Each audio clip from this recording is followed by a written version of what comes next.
A primeira rodada da Copa do Mundo entregou muitas surpresas. E pra você, qual foi a maior surpresa dessa Copa do Mundo até aqui? Deixa nos comentários pra gente. E com isso eu analisei todos os 24 jogos da competição pra fazer aqui o Power Ranking definitivo da Copa do Mundo até aqui. Tem seleções que deixam a gente surpreso de estar na lista, mas teve favorita beirando a zona de eliminação e uma até mesmo eliminada. E o Brasil? Onde é que será que ficou? Pra descobrir isso, fica com a gente logo após a vinheta.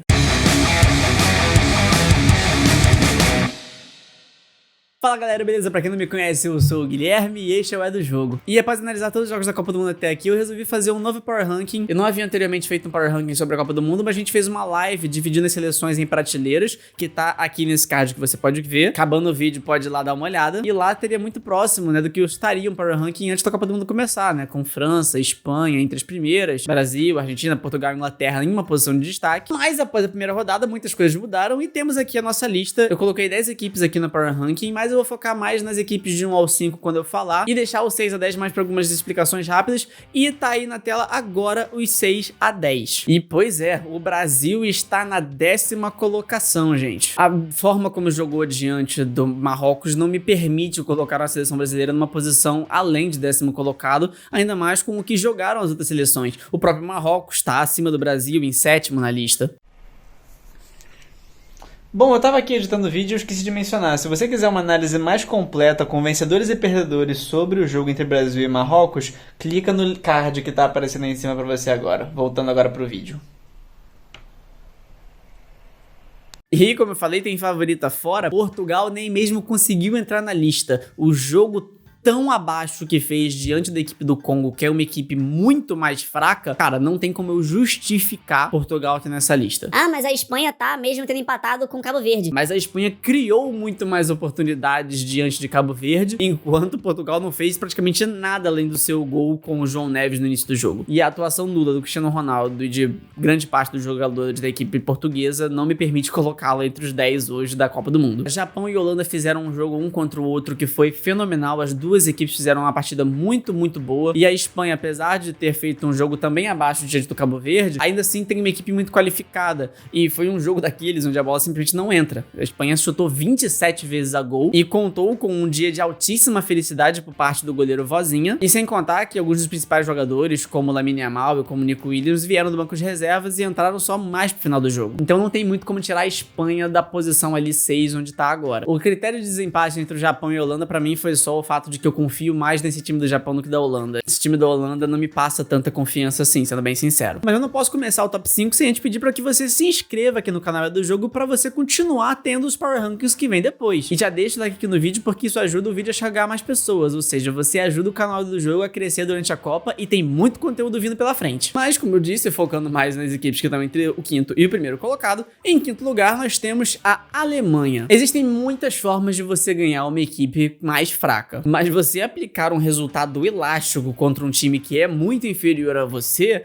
é uma medida de força. Se a Alemanha tivesse ganhado do Curaçao só por 1 a 0, todo mundo estaria torcendo o nariz pro jogo. Mas como foi outro 7 a 1, que diga de passagem, agora o Brasil perdeu a exclusividade de direitos desse número, não tem muito como fugir. É uma demonstração de força por parte da equipe alemã, e muitos, assim como eu mesmo, não acreditavam muito nessa seleção antes da Copa do Mundo começar. Eu tinha a Alemanha como uma seleção que não colocava medo em absolutamente ninguém, mas a forma como você apresentou diante do Curaçao é para poder colocar um pouco mais de respeito no nome dos alemães, e apesar de não ser a seleção de 2014, de 2010, sempre que chega em Copa do Mundo, a Alemanha é sim uma equipe muito perigosa. Em 4º lugar ficou a Noruega. Ah, mas a Noruega teve um placar até mais baixo do que foi a Alemanha contra o Curaçao. Sim, realmente, mas o caminhar da Noruega até chegar à Copa do Mundo foi muito superior ao da Alemanha. A Noruega venceu todos os seus jogos nas eliminatórias da Copa, fez 37 gols e tomou apenas 5, ou seja, terminou as eliminatórias com 32 de saldo de gols, e começou com o Haaland fazendo aquilo que ele sabe muito bem fazer, que é gol. O cara, ele nasceu pra isso, ele é uma máquina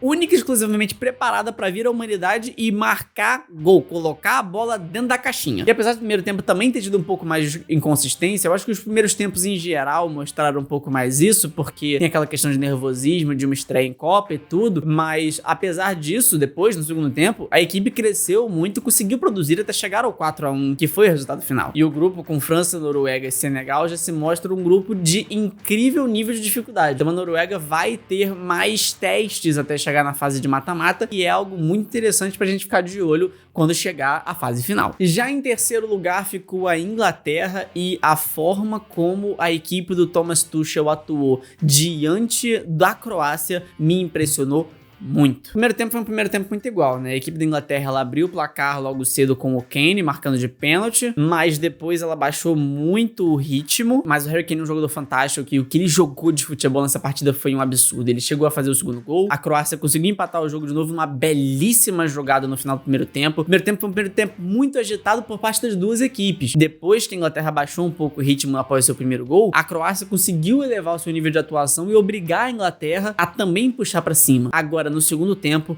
o Tuchel fez os ajustes necessários para fazer com que a Inglaterra brilhasse. O Bellingham passou a jogar muito melhor no segundo tempo. O Harry Kane, como eu falei, não tem muito o que falar sobre ele. Para mim, ele é o melhor camisa 9 que existe no futebol mundial hoje em dia. É bizarro, ele consegue fazer tudo. Ele consegue armar, ele consegue desarmar, ele consegue marcar gol. Ele tava protegendo o gol, salvando jogada em cima da linha, praticamente, diante do time croata. E no segundo tempo, assim, o Harry Kane é fantástico, cara. Não tem aditivo suficiente para poder colocar, porque ele é incrível. Mas o nível de desempenho da Inglaterra me surpreendeu demais, até porque com muitas ausências, né, por parte da equipe de Thomas Tuchel, né, ele não convocou o Phil Foden, não convocou o Cole Palmer, não convocou o Alexander-Arnold. Se esperava uma Inglaterra com um nível mais abaixo, mas não foi o que veio. A Inglaterra pode sim ter uma grande condição de chegar muito longe nessa Copa do Mundo, e eu não ficaria surpreso se alcançasse a final, e nem mesmo se fosse campeã com um técnico que talvez seja o top 2 melhores treinadores dessa Copa, junto com uma equipe muito bem azeitada e um Harry Kane fantástico. Agora, a equipe que eu acho que teve a melhor atuação coletiva de toda a primeira rodada, e com isso eu não consigo colocá-la hoje abaixo da segunda colocação, é a Argentina. A Argentina fez um jogo coletivo muito bom. O Scaloni organiza a equipe de forma que o time evita pressão. Eu até vi o professor Leandro Zago, treinador de futebol, ele postou no Twitter dele uma análise muito interessante sobre o jogo da Argentina, em que ele coloca que a Argentina se defende bem porque ela se defende pouco. A bola sempre vai para lugares onde há vantagem posicional, onde há vantagem numérica, e consegue abrir espaço nas laterais para jogadores que vêm em velocidade. E a forma como a equipe está organizada, ela sofre muito pouco jogadas de transição, né, que são os famigerados contra-ataques. Então, assim, a atuação da Argentina, acho que coletivamente foi a melhor da Copa, talvez empatado com os Estados Unidos, que não entrou aqui no nosso top 10, porque eu acho que os Estados Unidos, apesar de ter tido um primeiro jogo muito importante, eu não vejo indo muito longe, mas quem sabe me convença pro próximo vídeo do Power Ranking depois da segunda rodada. E além do nível coletivo, cara, você tem Lionel Messi aos 38 anos metendo um hat-trick em sua estreia nessa Copa do Mundo e alcançando assim a liderança da artilharia histórica da competição. Cara, é fantástico. Você já tem um time que funciona muito bem, de forma muito organizada, e além de tudo, você tem um alienígena no final das contas pra poder resolver caso o coletivo não tenha resolvido pra você até ali. E assim, a Argélia deu muito mais trabalho do que parece, tá? Apesar do time ter jogado muito bem coletivamente, a Argélia foi competitiva e chegou a fazer gol. Se não tivesse um impedimento milimétrico, a Argélia poderia também ter saído à frente no placar, mas também não, porque também teve um impedimento milimétrico do Messi antes, ou seja, ele fez 4 gols, desses 4, 3 valeram. Assim, é bizarro, cara. Esse maluco, 38 anos, é simplesmente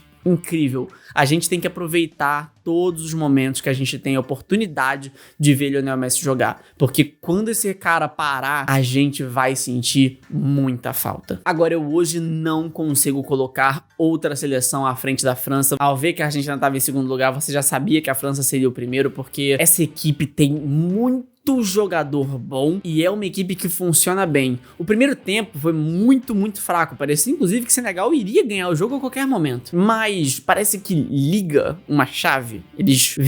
Aqueles jogadores viram uma chavinha assim, o elenco da França, eles começam a funcionar numa rotação completamente diferente. O elenco, ele só entra no modo, beleza, a partir daqui o jogo acabou, a gente vai ganhar a partir de agora. E os caras simplesmente começam a jogar bola. O Olise jogou um jogo fenomenal. O Mbappé, que é o principal jogador dessa equipe, ele meteu 2 gols, um dele um merca de um golaço no final do jogo, se tornando também o maior artilheiro da história da França, e ele nem foi o melhor em campo da equipe, cara. O Olise jogou muito mais bola que ele no jogo. O passe que o Olise deu pro primeiro gol do Mbappé é loucura. A impressão que dá é que a França olha pro jogo e fala assim, eu consigo ganhar a qualquer momento que eu quiser. Eventualmente, dependendo da equipe que ela enfrentar, isso pode ser um problema porque é um salto alto grande? Sim, obviamente. Mas ao mesmo tempo, se tem uma equipe que eu vejo em condições de se dar ao luxo de fazer isso, essa equipe hoje é esse time da França, porque com Dembélé, Dembélé, Olise, Doué, Barcola, que entrou do banco. Pô, Barcola e Cherki entraram no banco de reservas, cara. No meio do jogo, tu tira Dembélé, tu tira o Doué e entram Barcola e Cherki. Vai fazer o que com esse time? O mais fraco jogador que tava em campo foi o Rabiot, que deu um passe fantástico pro Barcola fazer um gol, pô. Esse time da França não tem como. Esse time é muito forte. Esse time tá além de todas as equipes hoje e, com isso, lidera o nosso Power Ranking após a primeira rodada da Copa do Mundo. E com isso, o ranking fica com 10º lugar o Brasil, 9º lugar a Holanda, 8º o Japão, o 7º é o Marrocos, 6º é a Espanha, 5º a Alemanha, 4º Noruega, 3º a Inglaterra, em 2º a Argentina e em 1º a França. O que você achou do nosso top 10? Gostou? Concordou? Deixa aqui nos comentários, vamos criar um debate bacana aqui. E também se inscreve no canal do jogo e deixa o like nesse vídeo, porque isso ajuda bastante o crescimento do nosso canal e vai ter muito conteúdo pela frente que só que se você se inscrever e deixar o like, o YouTube vai te avisar, também ative o sininho para você ser notificado toda vez que postarmos algum conteúdo novo aqui. Deus abençoe a todos que ficaram comigo nesse vídeo até aqui, meu muito obrigado, um grande abraço e até a próxima.